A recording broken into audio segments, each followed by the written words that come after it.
तस्मै श्री गुरवे नमः।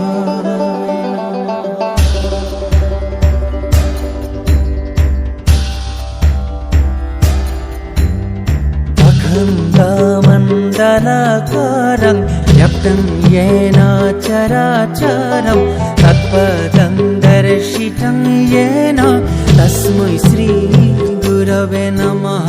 गुरवे नमः, गुरवे नमः। अखण्डमण्डलाकारं व्याप्तं येन चराचरं तत्पदं दर्शितं येन तस्मै श्री गुरवे नमः। गुरवे नमः, गुरवे नमः। अखण्डमण्डलाकारं व्याप्तं येन चराचरं तत्पदं दर्शितं येन तस्मै श्री